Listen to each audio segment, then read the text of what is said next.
Përshëndetje, unë jam Klida Tani dhe sot do flasim për ekzaminimin e pacientit në pneumologji. Ekzaminimin e pacienteve me probleme respiratore në përgjithësi.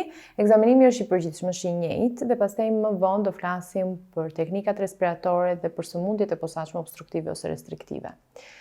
Ekzaminimi bazohet në 3 shtylla kryesore. Është ekzaminimi i posturës, që është shumë i rëndësishëm, është ekzaminimi shenjave jetesore dhe pastaj është ekzaminimi specifik i frymarrjes që bëhet me spirometrin kryesisht. Te ekzaminimi i posturës, këto normalisht i kemi marrë dhe në leksione më përpara, që është vlerësimi i regionit torakale të tjera, por juve do fokusoheni kryesisht në mënyrën se si janë brinjët të dukshme, si është regioni torakal, si është krahërori i vendosur, si është pozicionimi i supeve, sepse normalisht lëvizja e pjesës torakale ndikon në frymarrje dhe frymarrja në të njëjtën kohë ndikon në regionin torakal. Që do thotë nëse një pacient nuk ka frymarrje ose ka frymarrje sipërfaqësore dhe nuk ka frymarrje të thellë, mund ta shikoni që ka pozicion në elevim të supeve dhe pjesa e sipërme e krahërorit shumë e ngarkuar, pjesa poshtme është totalisht e tkurur. Nëse pacienti ka më shumë frymarrje abdominale, shikoni që krahërori pothuajse nuk është fare i lëvizshëm sepse ka më shumë frymarrje abdominale.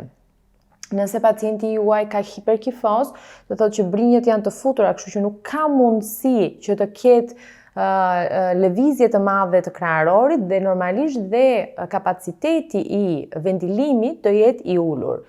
Kështu që ndryshon, deformimet ose problemet e strukturale të krahërorit mund të ndikojnë në frymarrje dhe në njëjtën kohë problemet e frymarrjes si obstruktive ose restriktive mund të ndikojnë në pozicionin e krahërorit. Lëvizja e frymarrjes është cikël në një farë mënyre. Kemi inspirim, pauzën pre-ekspiratore, ekspirimi dhe pauzën pre-inspiratore. Që do thotë, pacienti merr frym, pastaj ekziston një pauzë, doni nuk doni, është automatike, ekziston një pauzë midis inspirimit dhe ekspirimit gjithmonë. Pastaj kemi ekspirimin dhe pastaj kemi dhe pauzën pas ekspirimit përpara inspirimit. Kështu që gjithmonë ky është një cikël që vazhdon automatikisht. Keni parasysh që ekspirimi duhet të jetë 2 herë më i gjatë se inspirimi dhe kjo ndonjëherë është problematik kur ekzaminoni të pacientët tuaj dhe sepse shikoni që nuk është aq i gjatë. Shikoni që ekspirimi është shumë sipërfaqësor dhe pacienti thjesht merr frym dhe nxjerr frym lehtësisht, prapë merr frym dhe nxjerr frym lehtësisht dhe kjo e bën që frymarrja të jetë sipërfaqësore. Kur juve vlerësoni posturën e pacientit, gjithmonë do fokusoheni në vlerësimin e krahërorit të pacientit. Do shikoni mënyrën e qëndrimit të pacientit, se si është kifoza torakale, është hiperkifoza ose është sheshim, si është krahërori vendosur, norma që është këtu dhe normalisht do shikoni dhe lëvizshmërinë e krahërorit gjatë kohës që pacienti merr frym. Në pjesën e sipërme të krahërorit do shikoni që krahërori shkon në drejtim anterior dhe paksa kranial dhe krahërorin e ndajmë në 3 pjesë, pjesa e sipërme, mesme dhe e poshtme. Pjesa e sipërme shkon në drejtim anterior dhe paksa kranial, pjesa e mesme e krahërorit shkon në drejtim anterior dhe posterior gjatë kohës që merr dhe nxjerr frymën, kurse pjesa e poshtme e krahërorit për arsye sepse diafragma bie poshtë lëvizin brinjën në drejtim lateral. Kështu që keni të gjithë këtë lëvizshmëri që duhet ta vlerësoni gjatë kohës që pacienti juaj qëndron dhe merr frym. Nëse keni devijime nga postura e drejtë, atëherë këto do ndikojnë automatikisht në mënyrën se si pacienti juaj merr frym. Nëse keni pozicionin fillestar fare, atëherë shikoni që pacienti është në protraksion të supeve, kështu që në këtë pozicion pacienti do ta ketë pothuajse të pamundur të marrë të ketë kapacitet maksimal të frymarrjes së tij nga postura. Në rastin e dytë keni hiperkorrigjimin dhe pacienti do ketë atë frymarrjen e madhe në pjesën anteriore, po mbase barku do jetë i tkurrur, kështu që pjesa e poshtme e krahërorit nuk do ketë lëvizshmëri aq të madhe, kurse këtu shikojmë të njëjtën gjë pothuajse si herën e parë, që pjesa e krahërorit nuk është aq e lëvizshme sepse është e rënë poshtë, kështu që frymarrja mund të jetë sipërfaqësore. Kështu që këto pozicionet ju japin një informacion se si mund të jetë frymarrja e pacientit. Në thënë pozicionin ndikon automatikisht dhe në frymarrje. Pastaj kemi ekzaminimin e shenjave jetesore, këtë e keni leksion të veçantë, keni 4 shenja jetesore, këto ekzaminohen sidomos te pacientë e hospitalizuar. Keni frekuencën respiratore, që është baza kryesore fillestare e ekzaminimit për pacientët me probleme respiratore, tensioni arterial, pulsi dhe temperatura trupore. Vetëm një ripërsëritje dhe pse mund ta shikoni tek video e vlerësimit të shenjave jetesore. Keni parasysh që gjithmonë do vlerësoni një pulsin e pacientit dhe pasi vlerësoni pulsin e pacientit, do vlerësoni frekuencën respiratore pa i thënë pacientit që po vlerësoni frymarrjen e tij, sepse pacienti e ndryshon. Nuk është automatike si pulsi, është i ndryshueshme me vedi. Kështu që pacienti nëse kupton që juve po i masni frymarrjen, do ta ndryshojë, mund ta bëjmë më të shpeshtë ose më të ngadalt. Kështu që keni parasysh që mos t'i informoni pacientit që po masni frekuencën respiratore.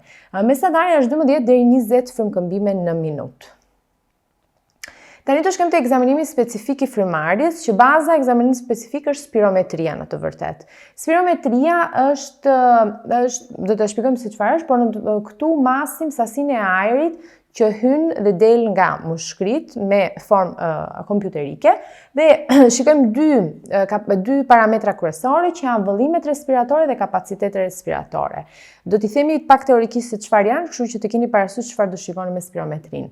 Vëllimet respiratore janë 4 dhe kapacitetet respiratore janë kombinimi i këtyre vëllimeve respiratore që juve do shikoni. Fillojmë me vëllimin respirator. Vëllimi i parë është vëllimi tidal, quhet, dhe vëllimi tidal është vëllimi i ajrit që futet në mushkri gjatë një frymarrje të qetë dhe një frymëzierje dhe pak a shumë është 500 ml sa herë që juve merrni frymë. Në moment që ju jeni të qetë, merrni frymë dhe nxirrni frymë dhe pothuajse ky quhet vëllimi tidal. Sa ajër hyn gjatë kohës që merrni frymë dhe sa ajër del kur nxirrni frymën. Për pas vëllimit tidal kemi vëllimi rezerv inspirator dhe vëllimi rezerv ekspirator. Vëllimi rezerv inspirator është vëllimi i ajrit që mund të hyjë më tepër kur pacienti sforcohet ose kur personi sforcohet. Jeni duke marrë frymë qetësisht, nëse juve në moment që merrni frymë qetësisht, shtoni, bëni një inspirim të sforcuar.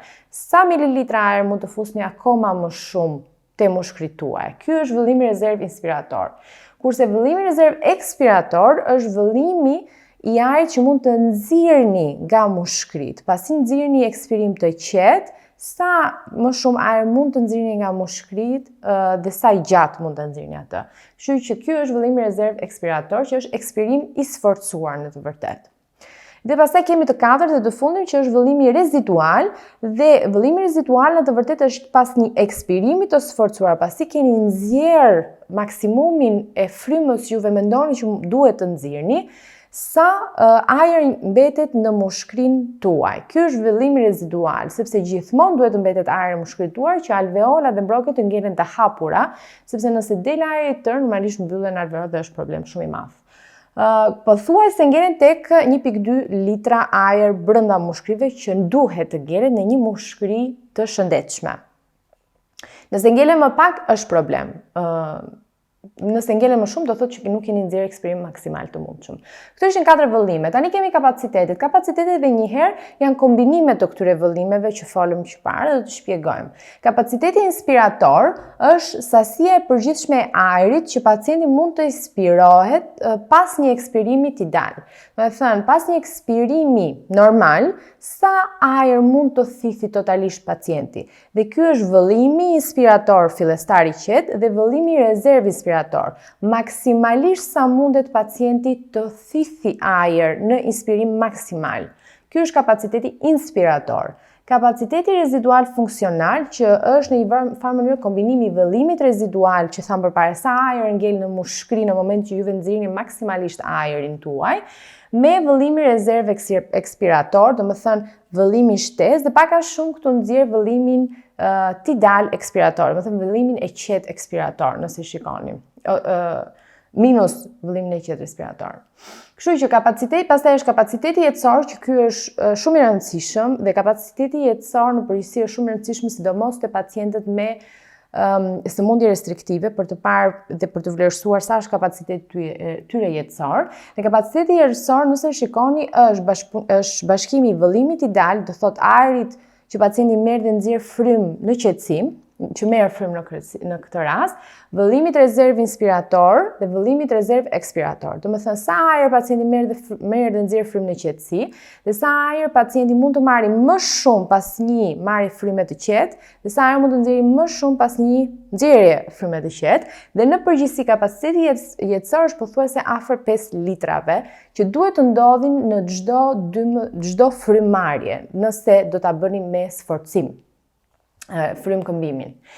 Kurse kapaciteti pulmonar tërësor është kapaciteti jetësor bashkërisht me vëllimin rezidual që ngjelet në fund fare dhe pothuajse e mbani mend që është 1.2 litra, bashkërisht me 4.8 litra i bie te 6 litra ose 6.000 mililitra për një, sidomos tek meshkujt, te femrat mbase mund të jetë më i vogël për arsye se mushkrit janë më të vogla.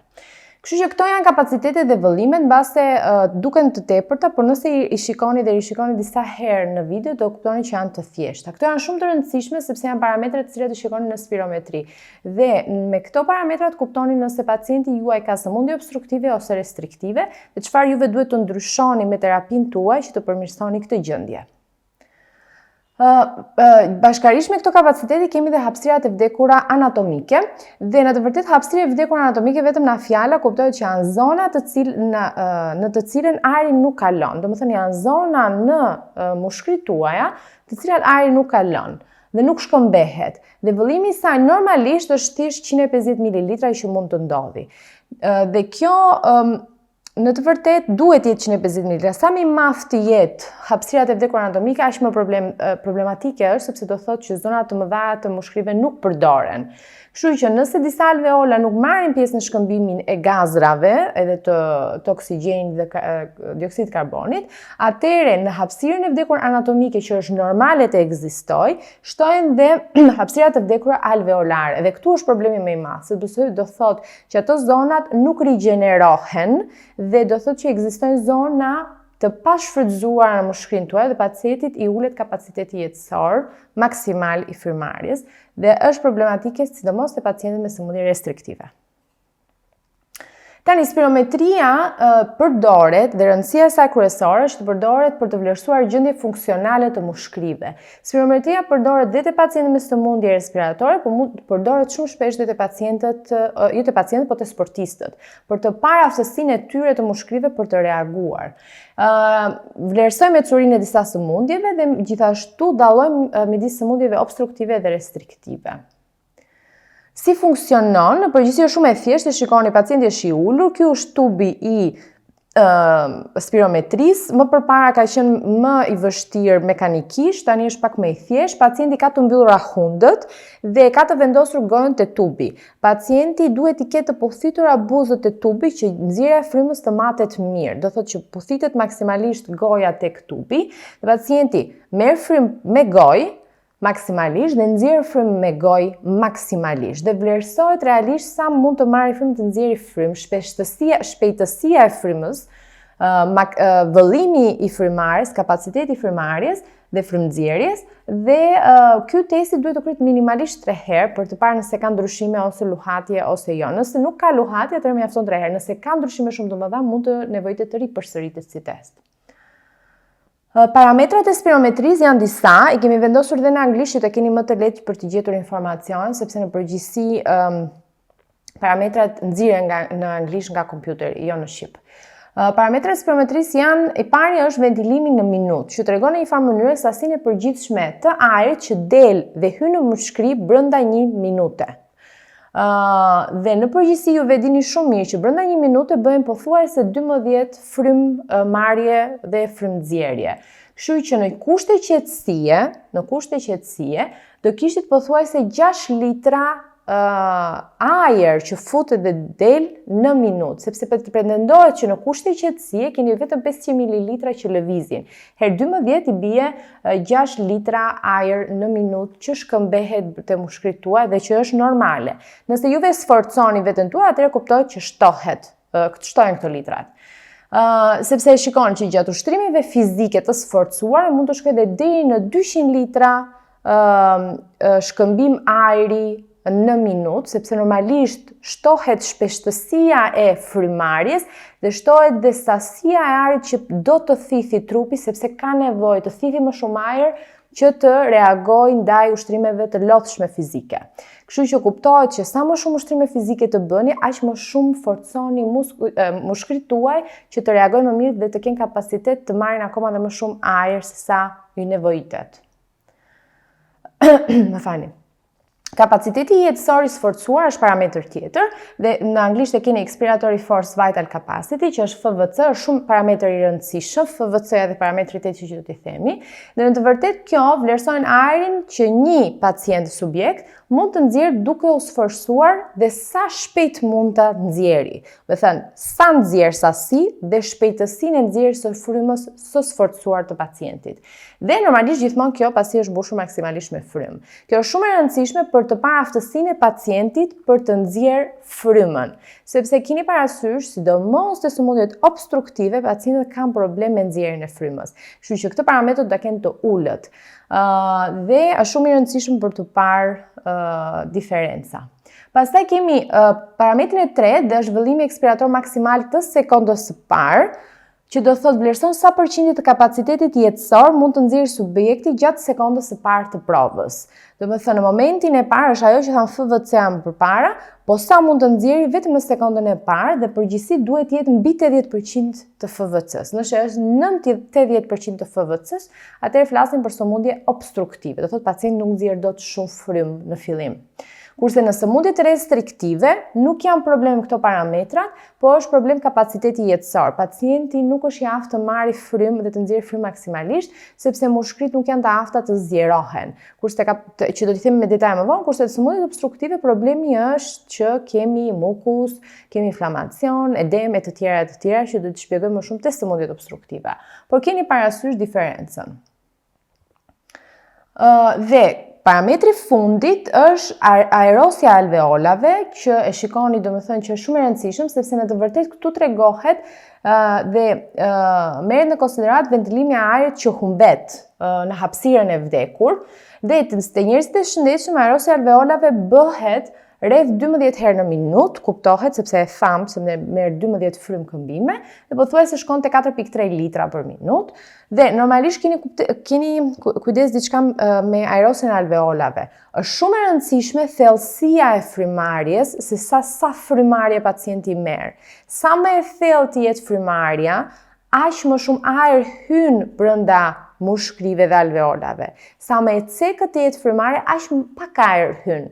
Kështu që nuk ka rëndësi, domethënë rëndësi ka thellësia dhe kohëzgjatja e frymarrjes dhe pak frymëkëmbime në minutë, se sa shpeshtësia, sa më shpesh të marrë frymë pacienti, më shumë se 12 frymëkëmbime në minutë, 20, atëherë do thotë që kemi frymarrje të cekët dhe kjo tregon që nuk i përdorni alveolat maksimalisht se sa duhet. Dhe këto ishin 4 parametrat të spirometrisë. Tani, normalisht këto, kur merrni të dhëna spirometria në përgjithësi ju dalin përqindjet, dhe 2 përqindjet kryesore janë, e tham edhe një herë, janë ekspirimi i sforcuar dhe brenda minutit dhe ekspirimi i sforcuar brenda sekondës së parë, dhe shifet në të vërtetë përqindja midis tyre se sa duhet jetë, dhe duhet jetë midis 70 deri 80% që përqindja midis tyre, dhe mbi 80% duhet jetë FEV1. Dhe kjo do ishte norma. Nëse do kishim një sëmundje obstruktive, atëherë do shikonit, sëmundje pulmonare obstruktive kronike për shembull, i shikoni që parametrat janë më të ulura në përgjithësi se sa duhet jetë norma e pacientit normal. Kështu që shikoni diferencën midis tyre. Detaje do t'i marrë normalisht dhe kur do shpjegojmë sëmundjet obstruktive në përgjithësi. Dhe në këtë mënyrë mbyllim dhe leksionin mbi ekzaminimin e pacientit në pneumologji dhe e kuptuat që ekzaminoni posturën, shumë e rëndësishme si gjithmonë, ekzaminoni shenjat jetesore dhe spirometrin dhe bazat kryesore, parametrat kryesore të spirometrisë. Faleminderit shumë për vëmendjen, shihemi te leksioni i ardhshëm.